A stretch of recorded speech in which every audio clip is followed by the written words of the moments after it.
Good morning, everyone. Good morning. Welcome our home church. Let us sing a song, holy song. Page 28, Song of the Garden. 28, Song of the Garden.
Next song is page 39, Light of Grace.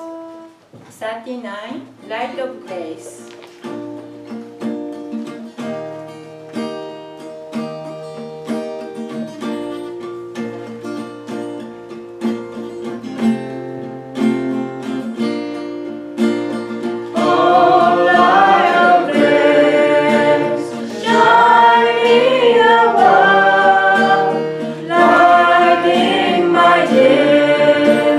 Shadow rain, oh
Today is Sunday morning, July 29th, 2018. It's us about to heavenly God and true parents. From bed. Hello. Please join me in prayer. 살아계시는 하나님 아버지 참 부모님 안녕하십니까? Long week of the raining and the storm totally changed yesterday. Sun is up and everything clear. Nice breeze and beautiful sun we can see. We can feel that all tribulation is passing through. We are so grateful to see the beautiful sun and the beautiful mountain, beautiful stream in the New Hampshire Golan. We are so blessed by you to come here, to pioneer to your way to teach our Christ teaching. Kingdom is spreading around us. We are so grateful.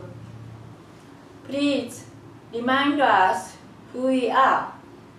We are the one that not perfect yet, but even not perfect, we are chosen. We are inheritance of your kingdom. We are grateful to understand your heart and love and your truth through our Christ, returning Christ. Please guide us today. We can learn more deep heart of heaven and Christ and Christ teaching. And please guide us to welcome you, welcome our pastor to guide our heart and guide this week to believe and practice your truth in our life. Thank you very much. We can feel the pure heart of your spirit in our heart. We are so grateful to receive a new week and new day. Please bless this day. I report in the name of Raman and Tamik Montanaro, blessed central family, Aju. Amen. Thank you. Please welcome our pastor. Please sit there, everyone. And please welcome our pastor Montanaro.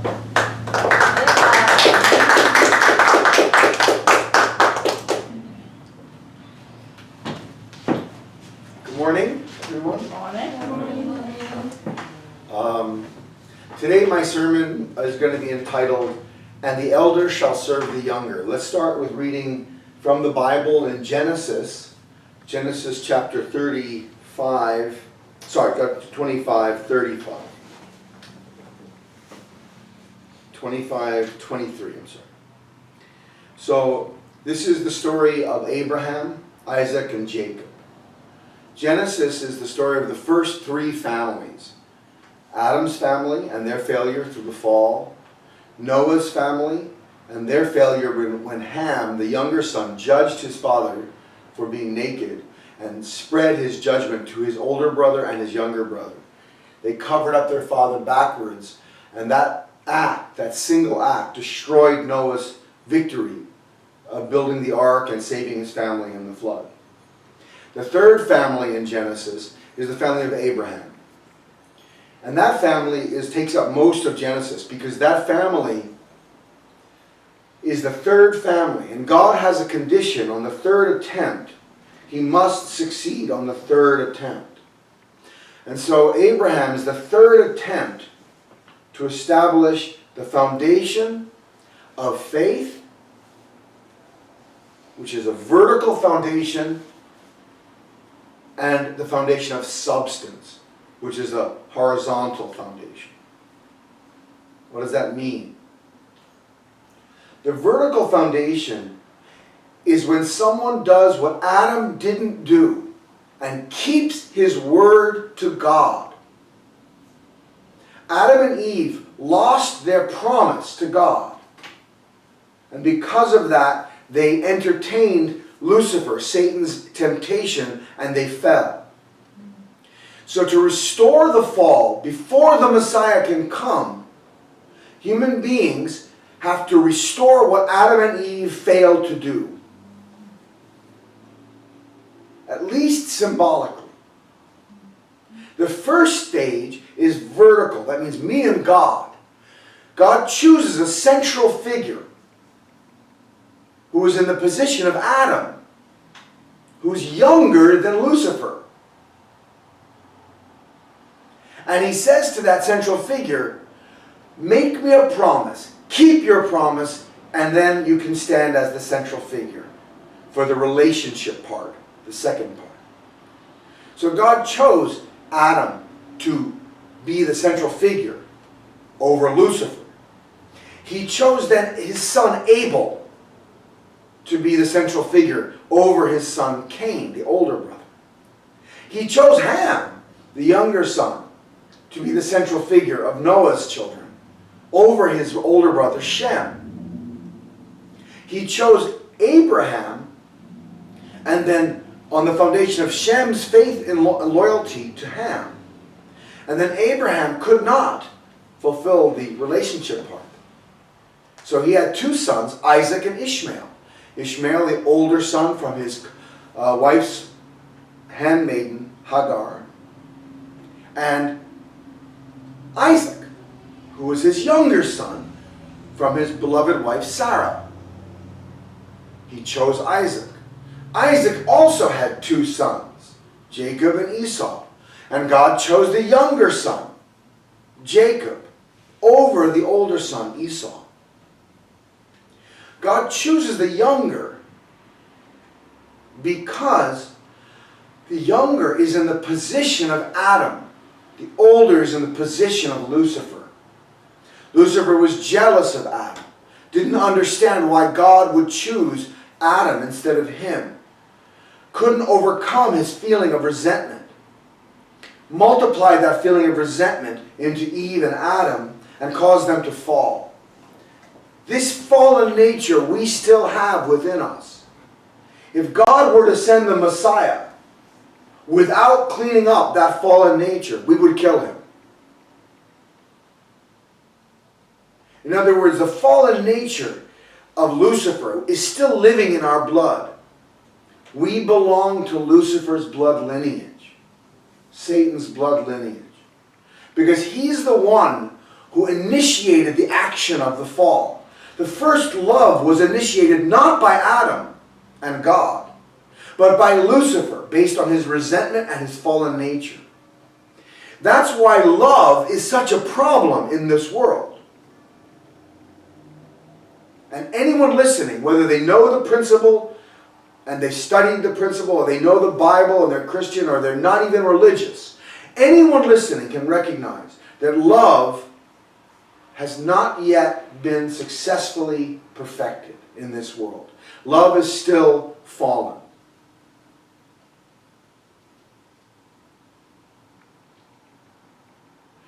And so God chooses the younger in the position of Adam and says, make me a foundation of faith.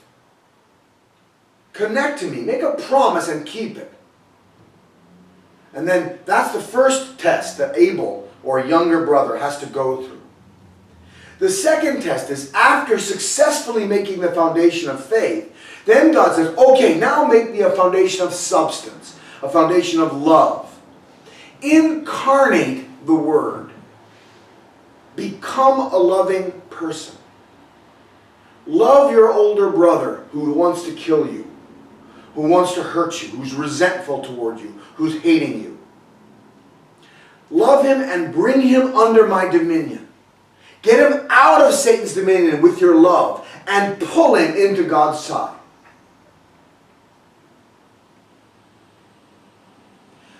That's the second part of the foundation to receive the Messiah. Abel's first part is vertical. The second part we say is horizontal because it's between him and his brother. What does that correspond to from the fall? if Adam had to make the foundation of faith, keeping God's word, what was his foundation of substance supposed to be? Loving who? Who did he have to love? Whose resentment did he have to overcome? Adam.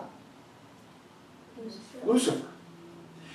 God allowed Lucifer, a dangerous person, to be with his children. Because this love that Adam was supposed to give to Lucifer was a necessary ingredient in Adam's growth. Adam was God's son, but he didn't know how much God had done for him. He didn't realize that God had been building the entire universe, the entire creation, since the beginning of time, just for him. He didn't understand how special and important he was. He didn't get it. But by seeing Lucifer, who had been with God from the very beginning, Lucifer was one of the first creations of God. God created the angelic world long before he created the physical world. That's why Lucifer was so resentful. I've been with you for millions and millions of years, since the creation of the universe, and you can't even, you're giving everything to him? You're giving everything to this punk kid? I watched him 10 years ago. He was pooping in his diapers. He was a little toddler walking around. Who is this kid? He knows nothing. How can you give everything to him? What am I? What are you doing? Why are you passing me by? In Lucifer's feeling is contained, in that resentment, is contained something principled that Adam has to extricate, like digging for gold. By loving Lucifer, by loving the older, he's also going to find out how much God loves him.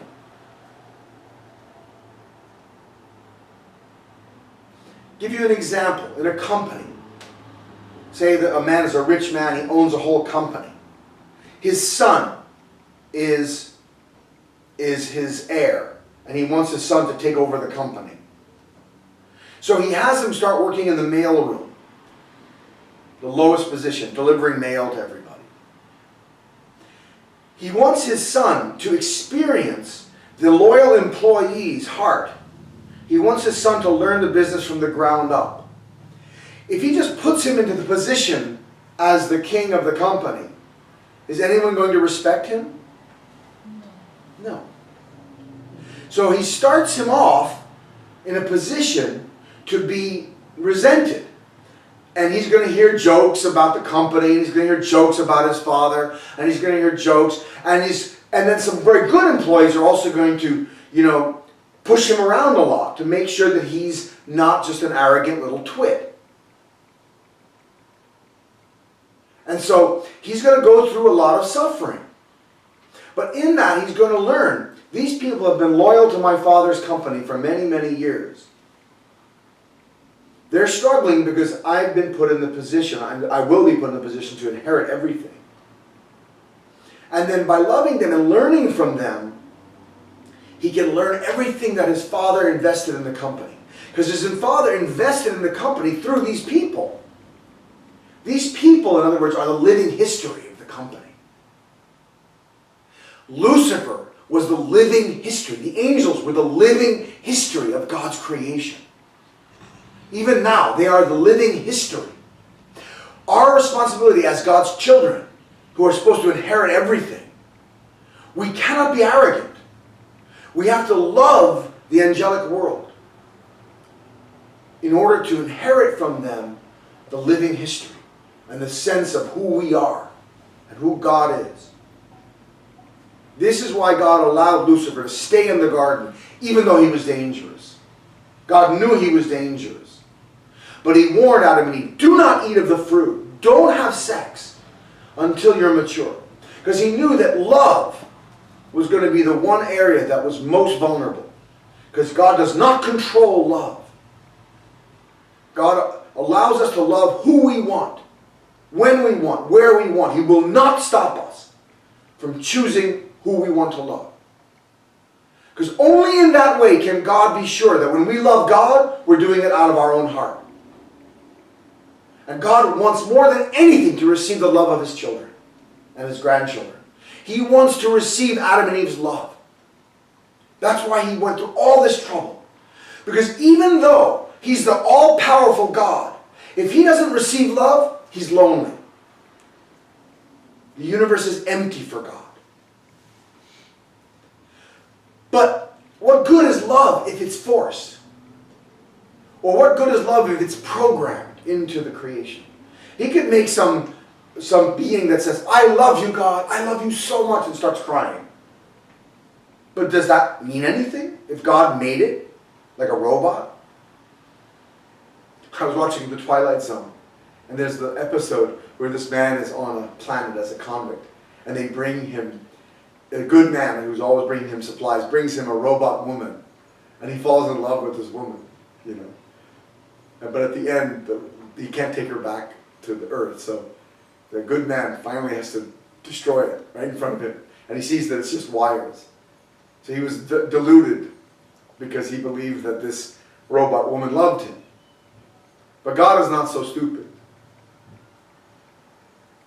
God does not want false love, fake love. He wants true love. So in order to get true love, he has to have a true son and daughter.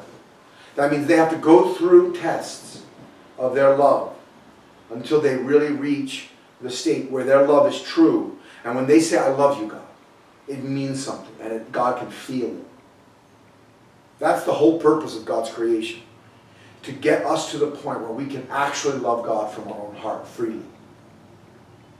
So he willingly allowed Lucifer to stay in the garden, even though Lucifer was dangerous because of his jealousy and might tempt Eve and then Adam to fall. God could see that. God is not stupid. God can see the future, possible futures, all possible futures. And he still allowed Lucifer to stay there and allowed Adam and Eve to be with him all the time. Be with him. So then, back to Adam's responsibility. Adam, the younger, has to love Lucifer, and by doing that to unlock all the love that God has been putting in the creation through the angels. Unlock it and receive it. And he would realize, oh my goodness, God loves me so much. That's why this angel is so jealous of me. Because God loves me so much. I didn't have a clue how much God loved me until I loved Lucifer. Until I really understood Lucifer's heart. Now I know how much God loves me. Wow. And now I love God, and my love for God is real. So this is why, in restoration of the fall, God will set up an Abel-type person, a younger brother-type person, who has to love a Cain-type person, an older brother-type person. And that relationship is called the foundation of substance, the foundation of incarnation, the foundation of love. And by doing this, Abel sets up the foundation to receive the Messiah. Once he loves his brother, that family can give birth to a man who absolutely carries God's lineage and who can bring the whole family back to God. But that person is the Abel of Abels. The younger brother of younger brothers of younger brothers. He's the one that everyone is going to feel jealous and difficulty with. Didn't everyone feel jealous of Jesus? But even going back in time, let's look at one of the first jealousies here. In Genesis 25, 23, 22. We'll start with 22. So Rebekah is pregnant with twins. And so Rebekah, his wife, conceived. But the children struggled together within her. And she said, if all is well, why am I this way? So she went to inquire of the Lord. And the Lord said to her, 2 nations are in your womb. 2 peoples shall be separated from your body. 1 people shall be stronger than the other, and the older shall serve the younger.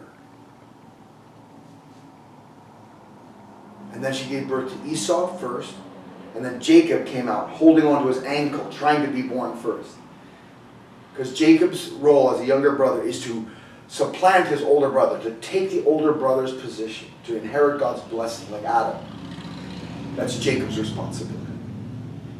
And Esau is incredibly jealous as they grow up of Jacob. And Jacob buys his birthright from him for a bowl of lentils and some bread. And then he takes his father's blessing, which his father had intended to give to Esau. He gets it. So he's in serious trouble. Esau wants to kill him, and he flees. For 21 years, he's exiled in Haran. And finally, he comes back. And when he left, he was kind of arrogant. But when he comes back after 21 years being really pushed around and cheated by his uncle Laban, Rebekah's brother, Laban, he comes back with his 2 wives, Leah and Rachel, and their 2 servants, who also he's had children with. He has 12 sons, actually 11, and Rachel's pregnant with the last, Joseph, with Benjamin. And then he comes back, and what does he do? He doesn't come back and try to fight with his brother or say, hey, you have to give me everything I already wanted. He's not arrogant. His brother's got 400 armed men. So he's strong, he's rich, he's powerful. Jacob has lots of flocks, though, and he gives lots of gifts to his brother on the way, walking home. But finally, as they're approaching Esau and these 400 armed men, he puts his family behind him and says, wait here until I meet him.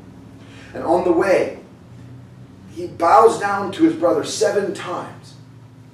And then his brother rushes forward and hugs him, and they start weeping.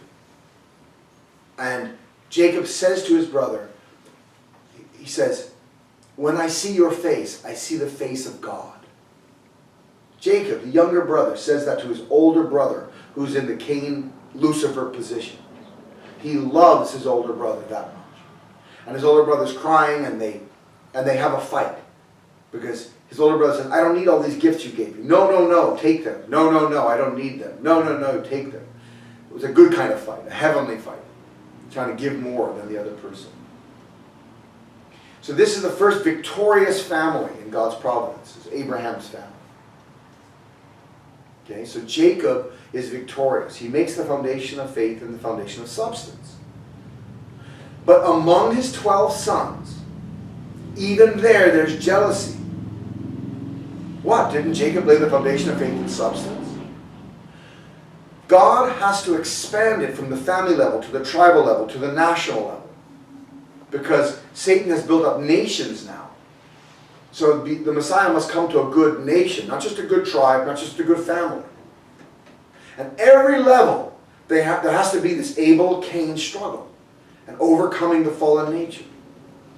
So now, on the family level, the youngest sons of Jacob are Joseph and Benjamin. They're the sons of Rachel, his beloved wife, who couldn't conceive for a long time. And Joseph is so blessed by God that he has many dreams. And his father loves him the most, and he gives him a coat of many colors, which in those days, I guess, beautiful colors and a really beautiful coat. And his brothers are like, oh, let's kill him. Because his father's loving Joseph more than the other brothers. And finally, they conspire to kill him. But they repent of it. And they say, let's not kill him. Let's just sell him into slavery. So they sell him to a caravan of slave traders that are going to Egypt. And they come back to their father with his coat of many colors. And they put blood on it, like lamb's blood, sheep's blood on it. And they say, we found this. He must have been eaten by lions. And his father weeps and mourns because he loves Joseph. So Joseph goes the same course that Jacob went. He's exiled into Egypt, where he starts out as a slave in the house of Captain Potiphar, who was one of the captains of the Pharaoh's guards. And he's a very faithful servant. And Potiphar starts to trust him with everything. He's very smart, he's good with numbers, he's taking care of the bookkeeping, he's taking care of the household finances, he's taking care of everything. The only man stronger in the house is the captain himself. And guess what happens? Who falls in love with him? Wife. Potiphar's wife falls in love with him. And when her husband's away, she takes off all her clothing and takes off all his clothing. I guess they didn't wear much in those days anyway. It's hot, it's Egypt, you wear a robe. You know, so she took off his robe. He's naked. And she's trying to have sex with him. This is in the Bible. If you think the Bible is just a kind of like, oh, you know, pray a lot. You know, you didn't read the Bible yet. The story's in the Bible. So she's trying to seduce him. He runs out of the house in order, he says to her, how can I be this unfaithful to my master? He's been so kind and gracious to me to give me so much. I can't do this with you. And he runs out of the house naked. She grabs his robe and he just lets go and he runs out, you know. And he's running in the street naked. This is causing some rumors to circulate. And so the wife, in order to not be accused of what she really did, she accuses him of trying to seduce her. So he's arrested and thrown into prison. But do you see the similarity to the fall? He's tempted to have sex, and he doesn't do it. So now he's in prison, and he's probably going to die. And he's in prison, and at the same time he's in prison, the Pharaoh, the king of Egypt, throws his baker and his wine tester, his steward, into prison for whatever slights they did. In those days, if you looked at the Pharaoh wrong, they threw you in prison and they put you to death. You know, goodness knows what they were doing wrong. And that night, or one of the nights, Joseph has another dream. He had many, many dreams. They were all true. And he has a dream, and in his dream, the baker is... Actually, no, I'm sorry. It's not his dream. He has many dreams, but the baker and the steward, the wine taster, have dreams themselves. The baker has a dream that he's carrying bread to the Pharaoh, and the top roll, he has many rolls of bread, the top roll falls off and falls on the floor. And he's very disturbed by this dream. And he comes to Joseph and he says, can you tell me what this means? And Joseph says, yes, you will be reinstated to your position, but you will have your head cut off. Your head will roll like that rolled piece of bread. That's what it means. It means you're going to be put to death. Not very good news. And then the wine taster, in those days people put poison in the king's wine, so they had a wine taster who would taste the wine first. And if he didn't die, then the king would drink the wine. Lovely. So the wine steward, and also he's responsible for serving food and tasting all the food probably. He has a dream, and in his dream something else happens, and Joseph interprets that dream and says, you will be restored to your position. I guess there was like a glass of wine handed to him or something, and he drank it. So, lo and behold, a few days pass, the baker is brought out of prison and beheaded. And then the wine steward is brought out of prison and restored to his position. And so, he's amazed, because he knows what Joseph said, and the baker was beheaded and he was restored to his position. So he knows Joseph is very spiritual and very sensitive. So a few months, weeks, years later, whatever, the Pharaoh has a series of disturbing dreams. There are 7 plump ears of corn, followed by 7 shriveled, dried up ears of corn.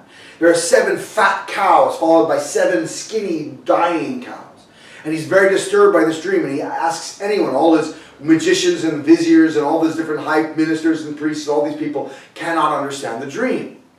But then his steward says to him, Master, I have met a man who can interpret dreams. When I was in prison, by the grace of your majesty, then I have met a man named Joseph who's in prison, and he was able to interpret. He knew the baker would have his head cut off. He knew I would be restored. You should ask him the meaning of this dream. So the Pharaoh asks Joseph, gets him out of prison. And Joseph says, Pharaoh, these dreams mean exactly one thing only, that there will be 7 years of plenty, where the granaries are full and everyone has too much to eat, followed by 7 years of famine and drought, and everything will be gone, and everyone will be starving. And he says, if I were you, I would appoint a wise man to save half of all the food that is gathered in the next 7 years in granaries, build granaries and save the food. And then in the 7 years of famine, you will have enough to eat. So he says, you should appoint someone like that. He says, I think I found just the man. And the Pharaoh appoints Joseph to be the minister of the Pharaoh. And Joseph is put in charge, just like he was at Potiphar's house, of everything in Egypt except for what the Pharaoh controlled, which is everything. So Joseph is now in the highest position in the strongest country in the world. He goes from being a servant, a slave, to being the minister of Egypt. This is Joseph's course. And his brothers, during his dreams come true, and during the years of famine, now the Pharaoh is the richest man in the world at that time, and he's selling grain at a high price, and people are selling him their land, and they're selling him everything so they can eat. And so Pharaoh's domain is now spreading wide, and he's owning all of Egypt, more and more of what is now Egypt. And of course he's incredibly pleased with Joseph, and Joseph can have anything he wants. And during that time, his brothers back in Canaan find out that Egypt has food. And Jacob says, go and buy some food so we can eat. And they bring gold and whatever, and they bring food. It's a long story. It's a beautiful story. I'm not going to go into it. But he sees his brothers coming, and he tricks them, and he makes finally his youngest brother, Benjamin, come, because that's who he loves. And finally, he accuses them of killing Benjamin and of stealing from him by planting gold cups in their backpacks as they were going home. And then they arrested, and he says, how could you do this to me? And they're like, oh no, don't take Benjamin, please. He says, I'll take Benjamin, your youngest brother, as a kind of collateral. If you don't come back with your father and with everything, then I'll put him to death. And then finally, the brother Judah says to him, please take me. Our father will die of sorrow if he loses Benjamin too. Take me. And then he cries. Joseph starts crying. He says, he reveals himself because they didn't recognize him before. He says, I'm sorry I did this to you, but I had to see everyone. And he says, I'm Joseph, your brother. And then they say, they all bow down before him, which is one of his dreams, by the way, that his brothers would bow down before him. They bow down before him. They say, please don't put us to death. He says, I'm not even thinking of that. I'm so happy to see you again. And he embraces them. And then Jacob comes, and then the whole clan comes and lives in Egypt under Joseph's protection. And then that's the beginning of the 400 years of slavery in Egypt, because after a while, the Pharaoh changes. They don't recognize Joseph's family anymore, and they become slaves.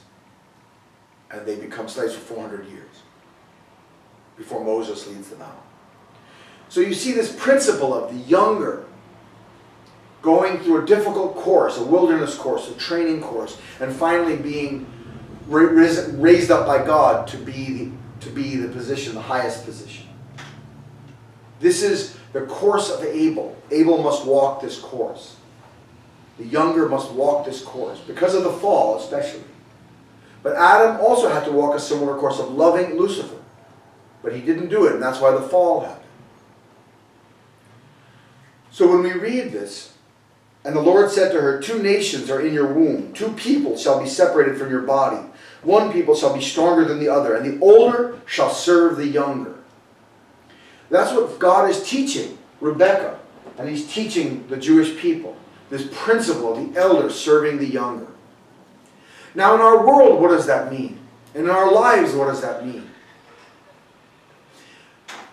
For the members of the Unification Church and the Family Federation, we believe that Reverend Moon was the second coming of Christ.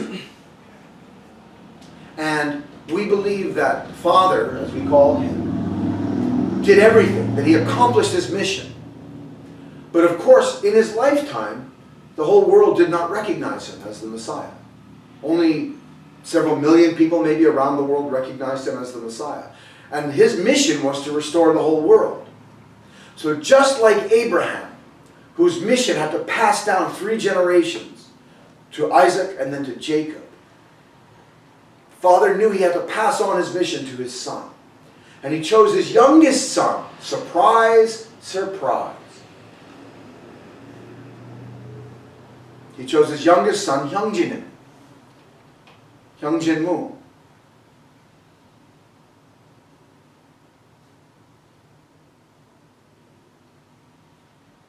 chose his youngest son. Why did he choose Hyungjinim? Hyungjinim demonstrated such love for father. He attended him in the last years of his life without thinking about himself. He didn't even have any agenda. He just wanted to love his aging father. He had no clue that father would choose him as the heir. He just wanted to be loyal to father and love father. His son also became trained, was father's favorite grandson. And father would always carry around his youngest son, his grandson, on his knee and wherever he was. He even took him on when he had to travel to other countries. He would take Hyungjinim's son. And Hyungjinim jokes that his son knows father better than he does because he got to travel the world with him. And so Hyungjinim was totally making his family an offering to father. He had no clue that father would choose him. In the meantime, his eldest living brother, Hyunjinim, who was an accomplished athlete, an Olympic athlete, who was in the 1988 Olympics for equestrian, for Korea, represented Korea. He was a successful MBA from Harvard, running all the businesses of our church.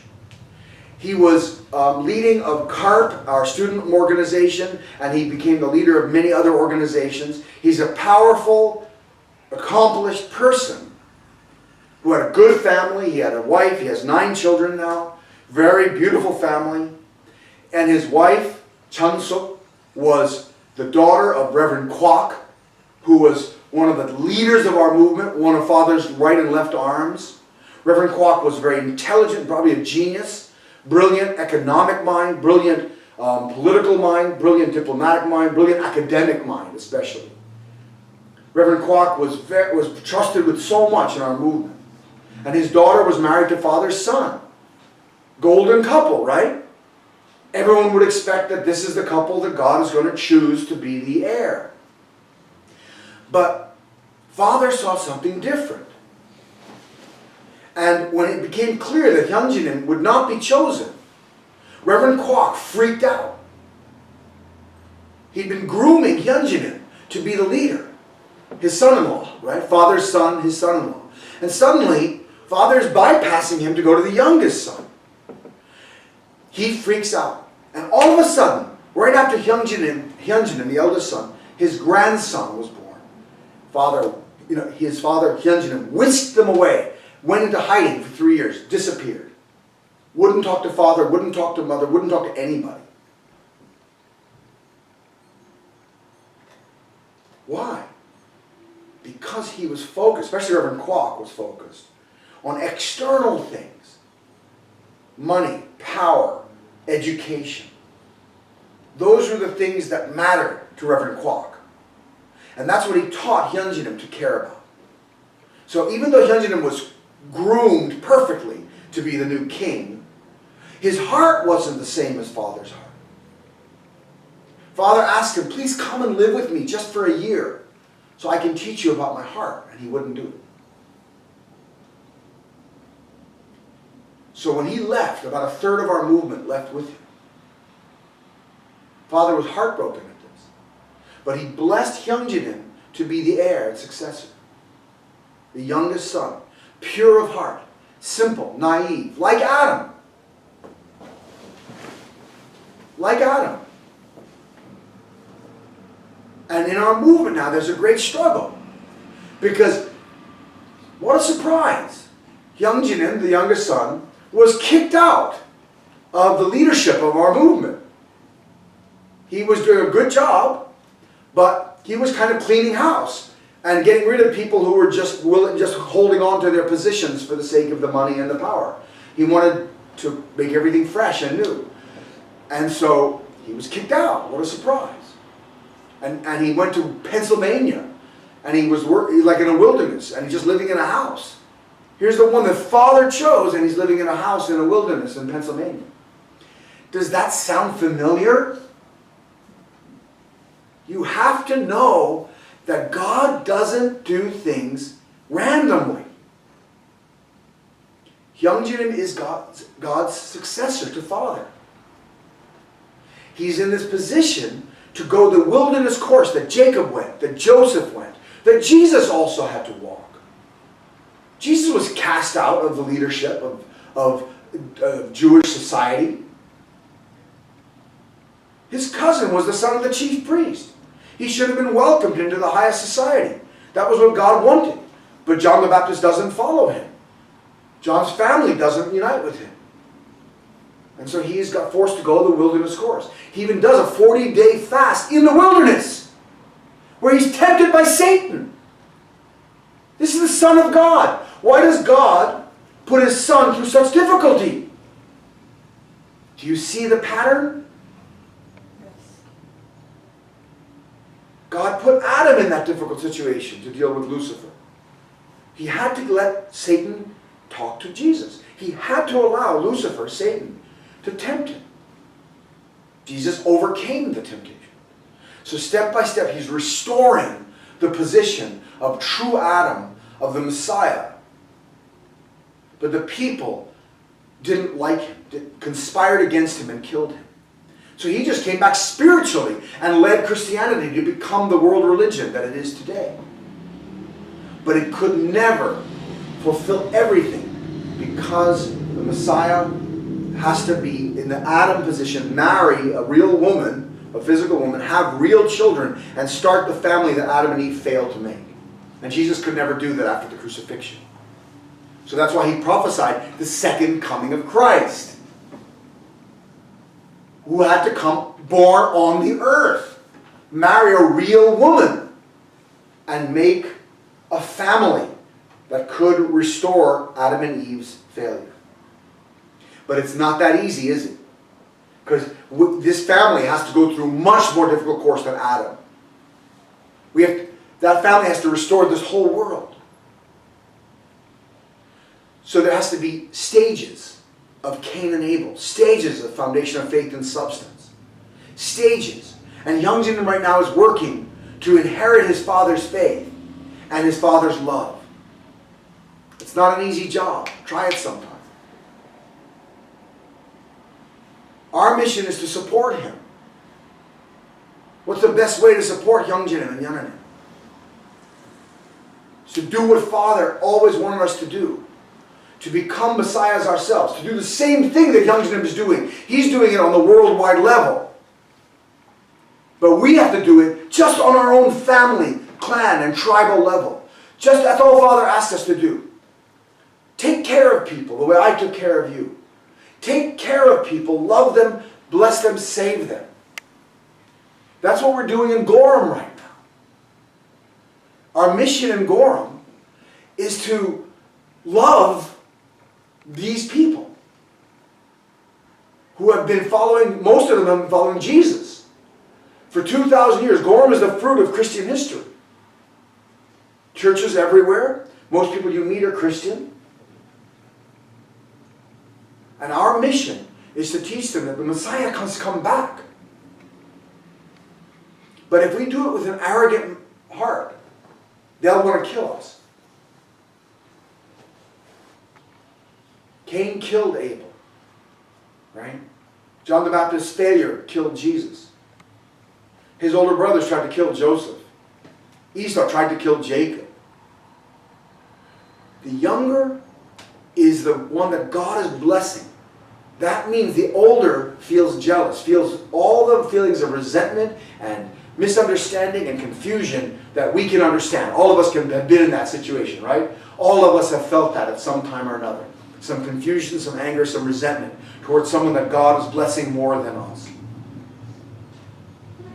That person, that blessed person, has to love the older brother and save him without being arrogant. So that's our mission. That's anyone's mission who wants to take on the responsibility to bring the kingdom of heaven on earth.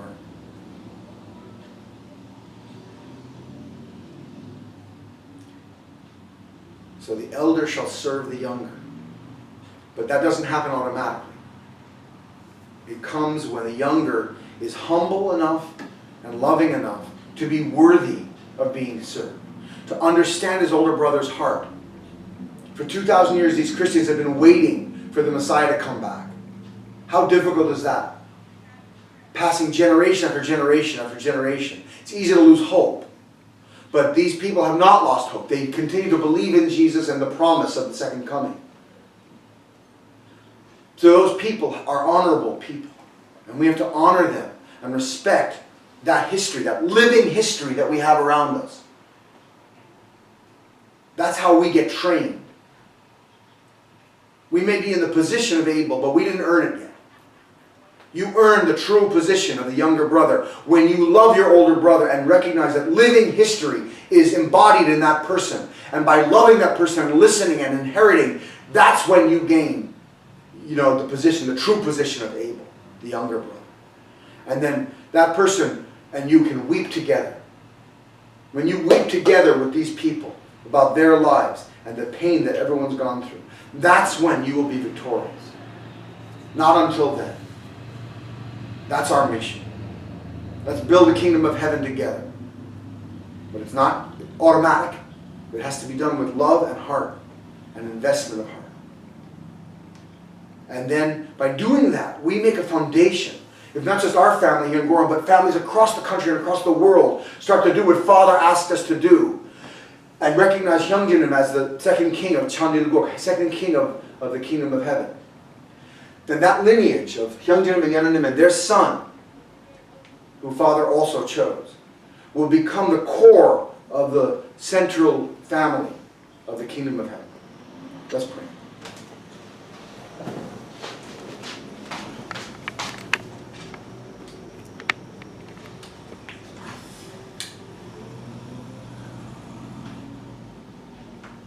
Dear Father, thank you so much for your word and your truth.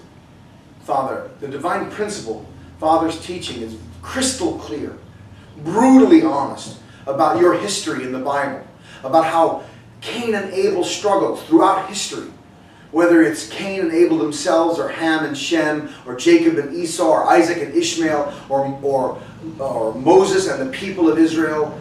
Step by step by step, you worked through this providence of digging up the fallen nature, forcing us to look at our fallen nature, our sinful nature, our resentful nature, forcing us to overcome it before any kind of blessing could come.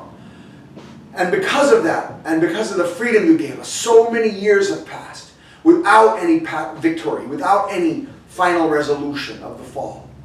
But we're grateful, Father, that you trust us enough to give us that freedom, that you want us to fulfill our responsibility, Father, before blessing can come. We're grateful, Father, that we're not just going to get this freely, but that we have to earn it. We have to work for it and earn, Father, the victory of the kingdom of heaven on earth. Jesus said, if your brother has something against you, do not bring your offering to the altar. Go and make peace with your brother, and then bring your offering and your brother to the altar. Then God can accept you. God will not be able to accept you if your brother has something against you. So many people believe that you, Father, will bless us no matter what. If we just say, yes, we want to be blessed, and you can bless us. But Jesus was very clear that we have responsibility to love. And that through the fulfilling our responsibility to love, Father, then and only then can the kingdom of heaven come. We are grateful for our responsibility. Martin Luther, 500 years ago, tried to teach sola fides, only faith, faith alone. If I just believe in Jesus, believe in you, Father, then I'm saved. But Jesus was much more complicated than that. He knew that faith is not the only thing, but love also is necessary. As the book of James made clear again and again and again, James made it clear. If I say I love God, but I do not love my brother, then I am a liar. We have to love our brother. We have to fulfill the responsibility of Abel to love Cain, of Jacob to love Esau, of Joseph to love his brothers, of Jesus to love all mankind, and of Father, Reverend Moon, loving all mankind. That's our responsibility as Abel. Please, Father, help us be so serious and excited to fulfill our responsibility. There's hope, there's love, there's tears, there's restoration, there's happiness in that road. I ask your blessing on this day. I pray for everyone listening that they can determine themselves to become a true Abel, to make their own foundation of faith and substance, to unite with you completely. I ask your blessing on this day. 축복 중심 가정, Raman과 Tamiko Montanaro 이름으로 보고드립니다. In the name of Raman and Tamiko Montanaro, a blessed central family, I offer this report.